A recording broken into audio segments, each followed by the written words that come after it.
ये हालत हो गई है आज मेरे भारत की। कूड़े के ढेर से कुत्तों से खाना छीनकर खा रहे हैं आज कुछ गरीब भारतीय। जब इस शख्स से इसका नाम पूछा गया तो इस आदमी ने कूड़े के ढेर से खाना लिया और चुपचाप चला गया। बोल तभी क्या।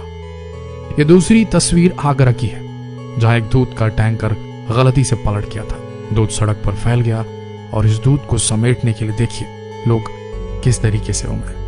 एक और देखिए कैसे जानवर भी इस दूध पर पल रहे हैं और कैसे सड़क पर गिरा ये दूध ये शख्स उठा रहा है। जब भारत मंगल तक अपने यान भेज चुका है अंतरिक्ष में, जब तकनीक ने इतनी ज्यादा बेहतरी कर दी है, तो ये देखकर शरीर का हर रोम रोम हर रुआ रो उठता है।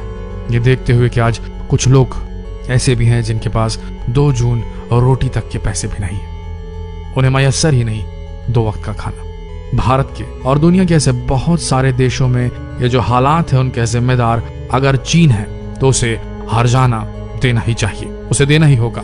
अगर ये वायरस चीन ने खुद से जानबूझकर नहीं फैलाया है तो भी उसे इस बात की गारंटी देनी थी, उसे विश्व की हर एजेंसी को अपने देश के अंदर आने की अनुमति देनी थी ताकि वो जांच कर सके, पता लगा सके कि ये वायरस किस तरीके से फैलता है। इसकी सारी जानकारी चीन ने दबा दी है।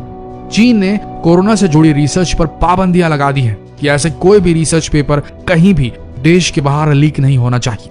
कोरोना से जुड़ी चीन की 2 यूनिवर्सिटीज ने एक रिपोर्ट तैयार की थी जिसके विरोध में चीन ने इन दोनों यूनिवर्सिटी को एक लीगल नोटिस तक भेज दिया और इतना ही नहीं, उस रिसर्च से जुड़े ऑनलाइन डेटास को भी हटा दिया। क्या चाहता है चीन?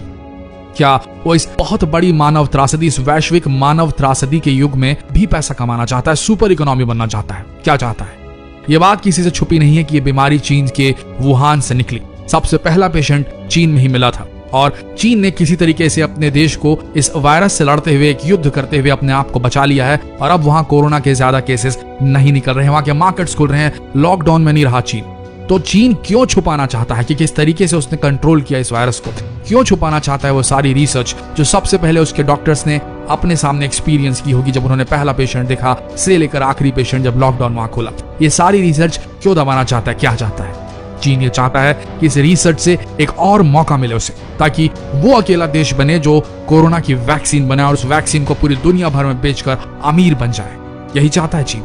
जहां पूरी दुनिया कोरोना वायरस की मार झेल रही है, वहीं चीन ने अपने देश में लॉकडाउन को पूरी तरीके से हटा दिया और सारे उद्योगों को फिर से शुरू कर दिया है फुल पावर के साथ ही वो दुनिया भर के शेयर मार्केट में बेइंतहा इन्वेस्टमेंट भी कर रहा है। जाहिर सी बात है कि चीन एक सुपर पावर देश बनने का सपना देख रहा है, दुस्वप्न है ये।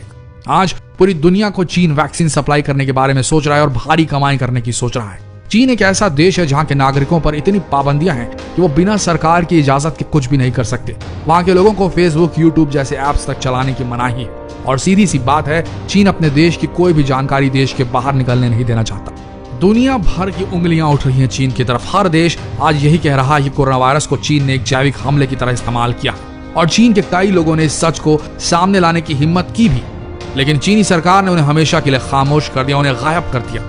चीन किसी भी कीमत पर कोरोना वायरस से जुड़ी किसी भी जानकारी को बाहर नहीं आने देना चाहता। चीन किसी प्रतिक्रिया से दुनिया के कई देश उसके खिलाफ खड़े हो गए। ब्रिटेन में 11,000 लोगों की मौतें हो चुकी हैं। अमेरिका में 40,000 से ऊपर लोगों की मौतें हो चुकी हैं। ब्रिटेन की खुफिया एजेंसी MI5 और MI6 का यह कहना है कि कोरोना के संकट के बाद ब्रिटेन की चीन में उच्च प्राथमिकता वाली कंपनियों को टेक ओवर किया जाएगा। ब्रिटेन की एक और खुफिया एजेंसी है कोबरा, जिसने दावा किया है कि कोरोना वायरस चीन की वुहान के सी फूड मार्केट से नहीं बल्कि चीन के इंस्टीट्यूट ऑफ वायरोलॉजी से फैला है। और इस बात को लेकर कोबरा ने एक रिपोर्ट भी सौंपी है जिसमें कहा गया है कि वायरस वुहान के लैब से फैला है और उसके बाद वुहान के सी फूड मार्केट से होते हुए इसने पूरी दुनिया को संक्रमित कर डाला है।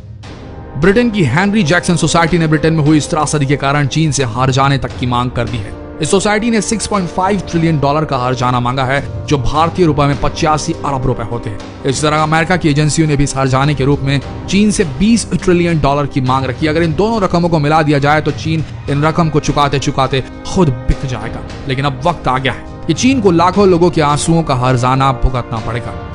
चीन हर इल्जाम के बाद भी खामोश बैठा है। अब इस पर कई खुफिया जांच एजेंसियां काम कर रही हैं और जल्द ही इसकी रिपोर्ट दुनिया भर के सामने आ जाएगी। चीन कितनी भी कोशिशें कर ले, उसकी गलतियां दुनिया के सामने जरूर आएगी और उसे माफ नहीं किया जाएगा। कोरोना वायरस की वजह से दुनिया में लोगों की क्या हालत हुई है, ये बात किसी से छुपी नहीं है। ये विचलित करने वाली जो तस्वीरें हैं जो हम रोज देख रहे हैं, आए दिन देख रहे हैं, ये सबको बहुत ज्यादा दुख और पीड़ा दे रही हैं। और जल्द ही ये चीन की गलती जो है ये इस पर से पर्दा हटने वाला है। आपका क्या कहना है? चीन को किस तरीके से दंडित किया जाना चाहिए? कमेंट सेक्शन में जरूर लिखें। मिलते हैं अगले लेटेस्ट अपडेट के साथ, अब तक के लिए बने रहिए।